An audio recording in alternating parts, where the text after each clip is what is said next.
Buenos días, somos alumnas de la carrera Nutrición y Dietética y en esta ocasión hablaremos sobre la pérdida de alimentos y los factores que influyen en ella. Cuando hablamos de pérdida de alimentos, nos referimos a todos aquellos alimentos destinados para el consumo que disminuyen por diversos factores antes de llegar a la etapa de comercialización. Quiere decir que esta pérdida puede ocurrir en la etapa de producción, post cosecha, almacenamiento o procesamiento, por ende ya no son alimentos destinados para el consumo humano, sino más bien son productos defectuosos que no pueden venderse a pesar de alcanzar el mismo valor nutricional que otros. Por otro lado, el desperdicio de alimentos no ocurre en las etapas anteriormente dichas, sino más bien tiene lugar en la etapa de comercialización.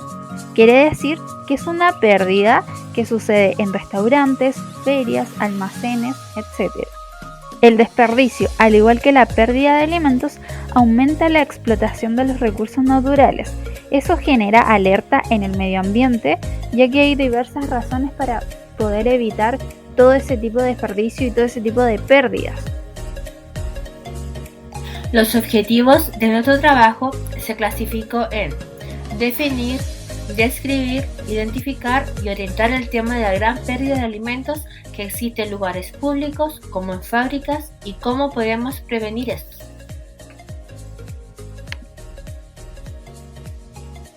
¿Dónde ocurren las pérdidas? En la producción.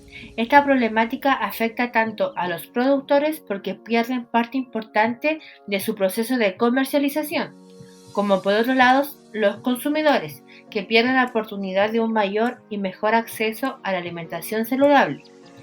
Entre otras causas, pueden ser los daños por plagas y enfermedades, contaminación, productos que no son cosechados al no cumplir con los estándares exigidos por el mercado, como puede ser el tamaño muy pequeño o muy grande, manchas o formas irregulares.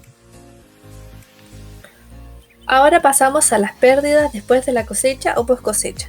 En primer lugar tenemos el deterioro de los productos durante su manipulación o el transporte en la finca. En segundo lugar tenemos el descarte de productos durante su clasificación por su forma o color. Después tenemos las pérdidas por retención de canales que no cumplen los estándares sanitarios. En penúltimo lugar tenemos el deterioro de productos cárnicos por la inadecuada refrigeración, ya que esto favorece la descomposición de la carne. Y en último lugar tenemos la pérdida de leche por derrames y deterioro durante el transporte. Ahora, pérdidas en el almacenamiento.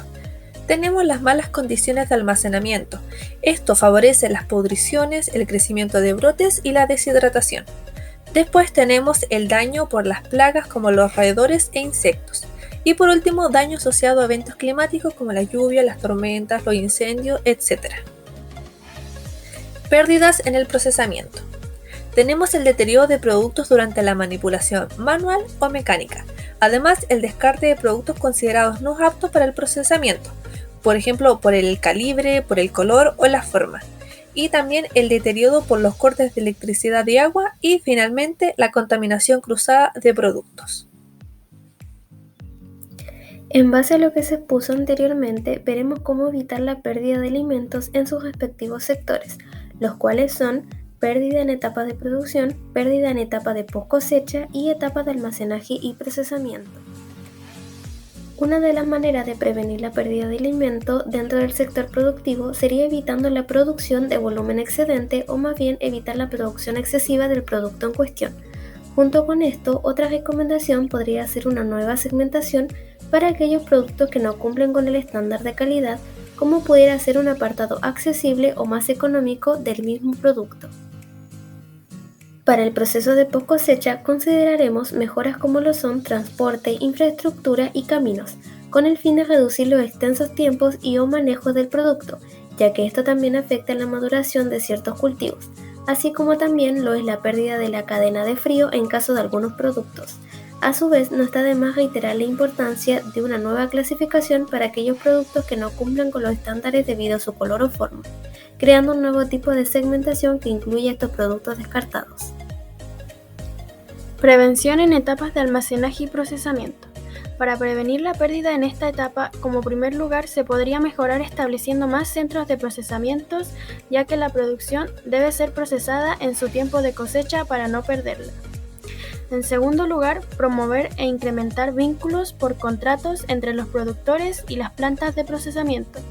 Y en tercer lugar, sería aumentar las capacidades de procesamiento intrapredial en escala pequeña para ayudar a disminuir las pérdidas que no son valoradas por su menor tamaño y que si se agregaran se obtendría un porcentaje más relevante.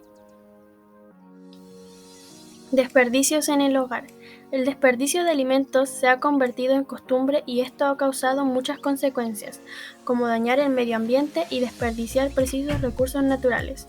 Algunos tips para evitar los desperdicios en casa son: adoptar una dieta saludable y sostenible. Las comidas saludables no son tan elaboradas y existen muchas recetas fáciles y rápidas que puedes compartir con familia y amigos. Comprar lo necesario. Crea una lista de compras y planifica tus comidas para evitar una compra excesiva o compulsiva y así desperdiciar menos alimentos. Elige frutas y hortalizas feas. Muchas veces desechamos a la basura las partes feas y de apariencia extraña, pero que al final el sabor es el mismo, y podemos preparar con ellas muchas recetas más en lugar de desperdiciarlas. Y por último, hacer un buen uso de los alimentos desperdiciados.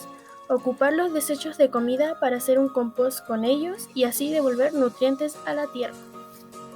Podemos concluir que el desperdicio de alimentos tiene como consecuencias perjudicar el medio ambiente, desechar alimentos altos en beneficios, es no valorar el proceso que conlleva cada alimento a su producción y el trabajo de quienes lo procesan, por lo que en esta investigación obtuvimos información importante de cómo podemos ayudar en la prevención de la pérdida de alimentos. Muchas gracias por su atención.